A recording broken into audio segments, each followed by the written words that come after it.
विधानसभा क्षेत्र भरतपुर सोनहत क्रमांक 1,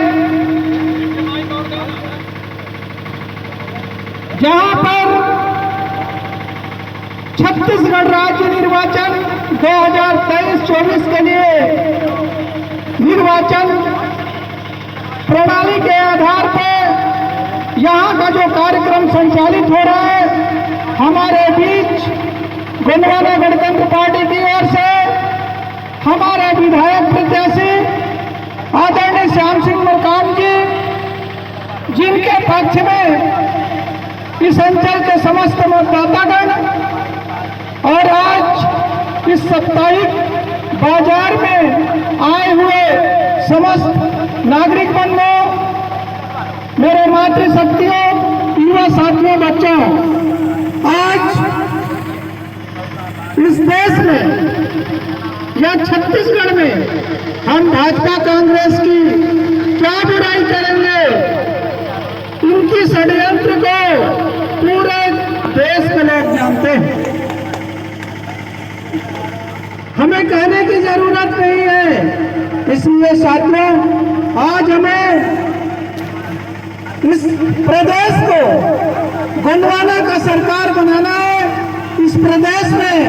गोंडवाना का मुख्यमंत्री बनाना है, जिसके लिए आज पूरे भरतपुर सोनहत के नागरिक संघर्ष कर रहे हैं। साथियों, हम लोगों ने सरकार की जो योजना है, सरकार की जो प्रणाली है, उसका घटिया एवं भ्रष्टाचार जिसको सभी लोगों ने अपने आंखों के सामने देखा है, ऐसे भ्रष्टाचारियों को, ऐसे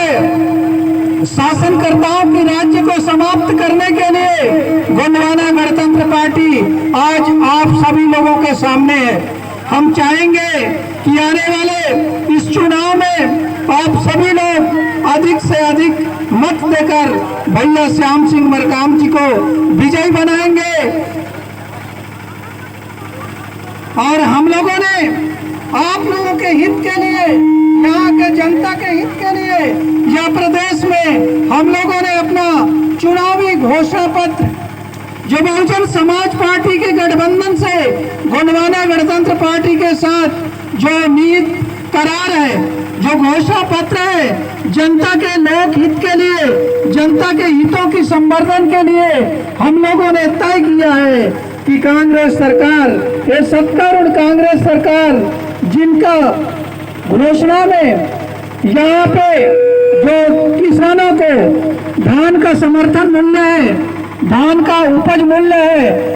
उस मूल्य को हम गोंडवाना गणतंत्र पार्टी की ओर से प्रति क्विंटल 4,000 रुपए की दर से तय किए हैं। और दूसरा,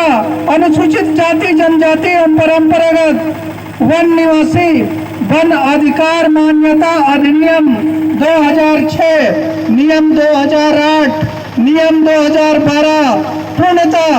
परिपालन कर पट्टा वितरण करने के लिए हम लोग जब सरकार में आएंगे तो ये काम करेंगे। तो इस प्रकार से हम लोग चाहते हैं कि जो गांव में रहते हैं, जंगलों में रहते हैं, जो जल जंगल जमीन जिनका मौलिक अधिकार है, उनका जल जंगल अधिकार का अधिकार उनको जो राइट से मिला है वो उनको मिले। इसलिए गोंडवाना गणतंत्र पार्टी की सरकार जैसे ही बनती है, हम लोगों ने ये तय किया है कि 5वीं अनुसूचित क्षेत्र में जो इनका अधिकार है वो लाभ हो, उनको प्रदत्त हो। पेशा कानून के तहत आप लोग पंचायत वन के तहत आप लोगों को मालूम होगा कि यहाँ पे जो कानून बना है, यहाँ पे आदिवासियों का शासन और प्रशासन पर नियंत्रण करने का जो अधिकार है वो आदिवासियों को मिले, ये गोंडवाना सरकार की ओर से तय किया जाएगा। और तीसरा, जितने भी गरीब तबके के लोग हैं या जितने भी पढ़ने वाले छात्र छात्राएं हैं, जिनको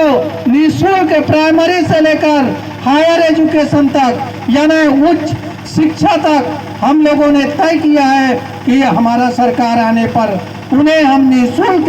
शिक्षा सुलभ कराएंगे। उसी प्रकार से स्वसमूह जो महिलाओं को यहाँ पे जिनका संचालन होता है स्वसमूह, उन्हें 5 लाख रुपए अनुदान के रूप में जब गोंडवाना का सरकार आएगी तो उन्हें प्राथमिकता के साथ लोन स्वरूप दिया जाएगा। उसके बाद हम लोगों ने तय किया है कि जो जिनके घर में बेटी पैदा होगा उनको 20,000 रुपए फिक्स डिपॉजिट करेंगे और जैसे वो 20 साल या 18 साल पूर्ण होगा तो राशि को भुगतान किया जाएगा। वृद्धा जो विधवा विकलांग परित्यक्ता के रूप में जो माताएं हैं उनको 1,000 रुपए प्रति माह की पेंशन दिया जाएगा। जो गांव में कोटवार हैं जिनके द्वारा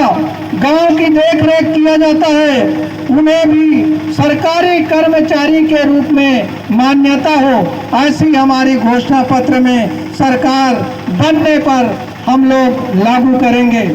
उसके बाद जो गांव में ग्राम पंचायत में सचिव मनरेगा के कर्मचारी जो आज भी जिन्हें नियमित नहीं किया गया है गोंडवाना गणतंत्र पार्टी की सरकार आने पे उन्हें भी नियमित रूप से उन्हें रखा जाएगा और